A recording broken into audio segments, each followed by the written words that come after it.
Nação, como eu falei para vocês no vídeo de hoje cedo, o Flamengo esbarra em algumas situações que o impedem de demitir o Tite neste exato momento. E eu não estou falando da multa, não. Não interessa se a multa é 2 milhões de euros, 5 milhões de euros ou 10 milhões de reais. A cúpula de futebol do Flamengo está mais do que acostumada a pagar multas a treinadores. Só na gestão Rodolfo Landim já foram 10 treinadores. Se o Tite cair, ou melhor, quando o Tite cair, teremos o 11º treinador em 6 anos de gestão. Uma média de quase um treinador a cada 6 meses. O único treinador que deu certo efetivamente aqui no clube e que a diretoria renovou o contrato foi com Jorge Jesus. Todos os demais, mesmo se em algum momento mostraram algum sinal de positividade no trabalho ou não tiveram os contratos renovados, como foi o caso de Dorival Júnior, ou simplesmente foram demitidos. Treinadores experientes como Vitor Pereira, como Renato Gaúcho, tiveram seus trabalhos interrompidos por não conseguirem fazer o elenco render tudo aquilo que deveria. Agora, a bola da vez é o técnico Tite. 2 vezes técnico da seleção brasileira, é bem verdade. Não ganhou a Copa do Mundo em nenhuma das ocasiões, mas a seleção brasileira vem demonstrando na mão de tudo quanto é treinador que passou depois do Tite, que também não é lá essas coisas todas não, né? Ou seja, dá muito bem para ver que o problema da seleção brasileira não era apenas o comando do técnico Tite. Apesar de que o Tite morre abraçado com algumas convicções que ele demora muito tempo para perceber que não vai funcionar. Na seleção brasileira, Fernandinho e Fred são 2 casos bem marcantes da teimosia do técnico Tite. Mas voltando a falar de Flamengo, 2 reuniões aconteceram nas últimas 48 horas. Na primeira reunião, nós tivemos a cúpula de futebol do Flamengo envolvida, debatendo sobre a permanência ou a saída do técnico Tite. Nesta reunião, ficou bem definido que a saída do técnico demandaria a chegada de um técnico maior ainda do que o treinador ex-seleção brasileira. Alguns nomes foram levantados, inclusive o nome do Jorge Jesus. Mas a dificuldade de se fazer um contrato de 6 meses impediria que o Flamengo trouxesse um grande treinador. Essa gestão do Rodolfo Landim está nos últimos 6 meses. Na verdade, 8 meses de gestão. Se mandassem o técnico Tite embora agora, só poderiam fechar com um grande treinador até 31 de dezembro desse ano.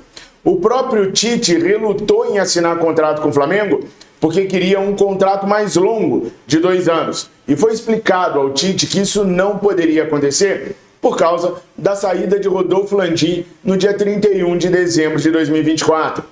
O Tite, então, aceitou o desafio até o fim desse ano.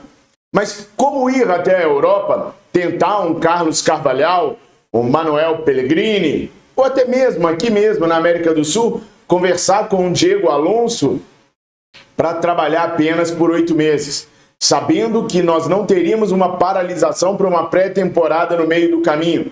Como trazer um grande treinador para tapar buraco por 8 meses, 7, 6, dependendo do tempo que as negociações levarem para acontecer? Seria muito difícil trocar o treinador neste exato momento. Ainda assim, não quer dizer que isso em algum momento não vá acontecer.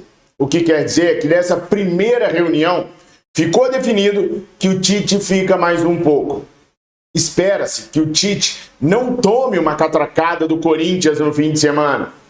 Consiga, mesmo que a duras penas, classificar o Flamengo para as 8avas da Copa do Brasil e também para as 8avas da Libertadores da América.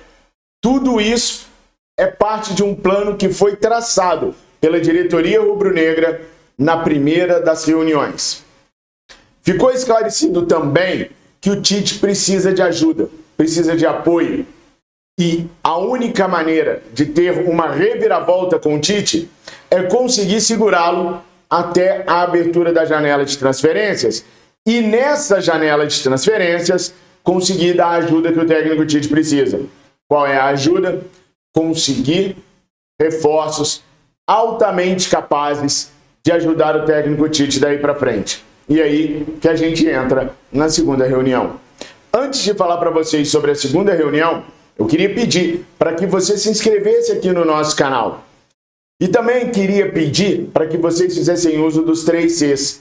Curta, comenta e compartilha. Isso ajuda demais o nosso trabalho, ajuda demais o nosso canal a continuar trabalhando aqui junto de vocês. Vocês estão vendo aqui embaixo, ó, tá passando o tempo todo uma mensagem para vocês. Nós estamos concorrendo ao prêmio IBEST de jornalismo esportivo. E por isso, eu queria pedir a você, torcedor rubro-negro, torcedora rubro-negra que me acompanha, que clicasse no link que está aqui na descrição desse vídeo e que votasse arduamente todos os dias em nós, para que a gente conseguisse passar para a próxima etapa e nos classificarmos, quem sabe, para ficarmos aí na 10ª colocação no top 10 dos melhores jornalistas esportivos de 2024, como nós ficamos em 2023. Estou contando com a ajuda de vocês, valeu? A segunda reunião. A segunda reunião foi realizada no Ninho do Urubu com Marcos Braz, Bruno Spindel, Tite e parte da sua comissão técnica.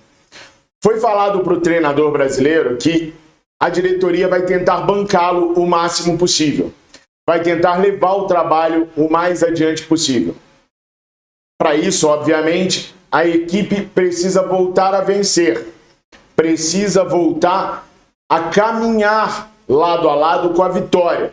Não pode, de jeito nenhum, não se classificar perante o Amazonas na Copa do Brasil e perante as 2 últimas equipes que nós vamos enfrentar pela Libertadores da América. Tem que classificar para as 8ª da Libertadores, tem que classificar para as 8ª da Copa do Brasil. Se não classificar, aí não tem jeito. Sabe tudo que eu falei lá no começo?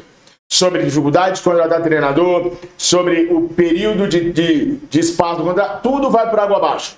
Não classificando, Tite cai e aí os caras vão para a linha do desespero, aí os caras vão tentar o que for possível. Mas a ideia é manter o Tite mesmo aos trancos e barrancos, desde que ele se classifique na Copa do Brasil e na Libertadores da América.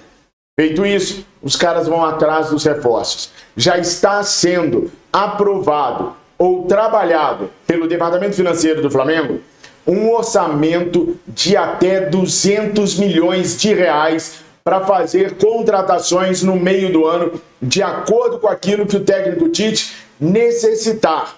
O nome do Oscar já era um nome que a diretoria ia sentar para poder procurar. Mas como o Oscar não pode jogar em 2024, essa contratação do Oscar, ela deve acontecer, pelo menos a tentativa da contratação do Oscar vai acontecer, mas ela não vai contar para o pacote de reforços do meio do ano. E o Flamengo vai buscar desde atacante de área até ponta direita, meio de campo e volante. Serão pelo menos de 3 a 4 contratações de peso no meio do ano. De peso mesmo, nação. Estamos falando de Gonzalo Montiel, estamos falando da tentativa pelo Di Maria, estamos falando da tentativa até mesmo de um David Neres, ou Davi Neres, aquele menino que saiu agora de São Paulo e que está lá no Benfica, mas que o Benfica já falou para a imprensa local lá que quer vender o cara. Estima-se que seja algo em torno de 10 a 12 milhões de euros a aquisição do David Neres. Mas depende do jogador querer vir, assim como no caso do Gonzalo Montiel. Assim como no caso de qualquer jogador. A diretoria vai tentar trazer reforços de peso para poder ajudar o técnico Tite. Qual que é a ideia da diretoria? Pô, se não tá dando, se não deu encaixe com essas peças, Tite, vamos lá, me dá os nomes que você acha que podem se encaixar no seu esquema para a gente poder buscar e o time deslanchar no último semestre. Porque não é o último semestre para poder mudar o conceito do torcedor. Não. É o último semestre para mudar o conceito daqueles que votam no Flamengo. Tudo que vai ser feito a partir do segundo semestre não é pensando exclusivamente em vencer, em agradar a torcida rubro-negra, não.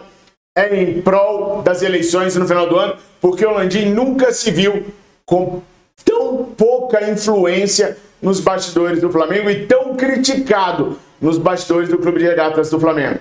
Então a decisão, mais uma vez, é, se não está dando certo com esse grupo de jogadores, vamos então mudar o negócio. Vamos trazer mais jogadores para o Tite. Citei Gonzalo Montiel, citei Di Maria, mas o técnico Tite tem a carta na mão, a carta branca na mão.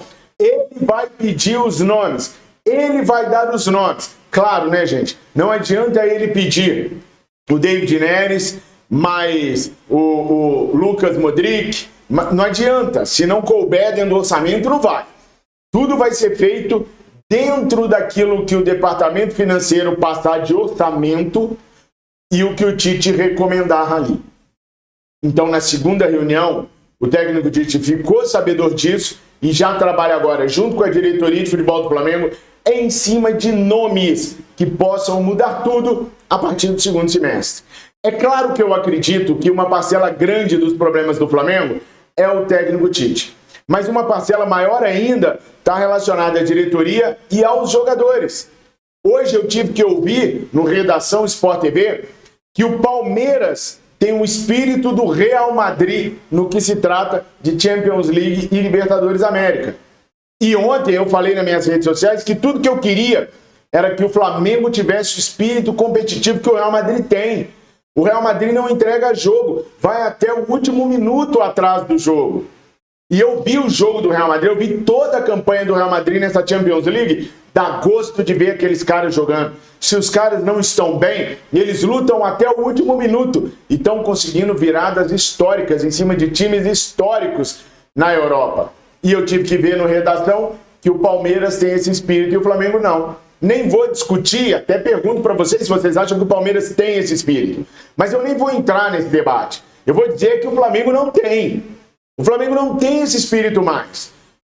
A culpa é dos dirigentes por não ter dado carta branca para o Tite até agora. E, gente, muitas das vezes o dirigente não dá carta branca porque o dirigente simplesmente nem sabe o que fazer. Teve a reunião ontem à noite no Ninho do Urubu. Hoje de manhã cedinho o Braz estava lá no Ninho do Urubu. Mas pergunta o que ele fazia lá. Assistia ao treino. Ele não conversou com os jogadores, ele não foi cobrar os jogadores. Não foi. Eu tenho informação lá de dentro que não aconteceu isso. Aconteceu apenas ele estar olhando o treinamento. 2, 3 horas que ele permaneceu no Ninho do Urubu e saiu. Só isso. Por quê? Porque quem faz isso é o diretor de esportes. Era o Paulo Pelaipe, era o Ximenes, era o Thiago Escuro, é o Diego Serri. São esses caras que fazem isso no dia a dia. O Flamengo não tem esse cara.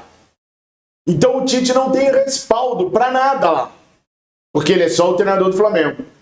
Então parte grande da responsabilidade é do seu Marcos Braz e é do seu Rodolfo Landim, que não passa por cima do Braz como presidente do clube que é, para trazer essa figura para dentro do clube. Não. Ele acata que o Marcos Braz diz que não precisa de psicólogo, não precisa de diretor esportivo, porque a justificativa do Marcos Braz é: eu já ganhei com diretor esportivo e psicólogo e já ganhei 100. Aí, para atestar que já ganhou 100, ele dá como exemplo os títulos de 2006 da Copa do Brasil, que ele estava lá. O título de 2009 do Campeonato Brasileiro, que ele estava lá. Mas olha a gestão que era. Nós estamos falando de gestão de 20 anos atrás. A cabeça do Marcos Braz não evoluiu, pessoal. O grande problema é que a vaidade do Marcos Braz o impede de evoluir.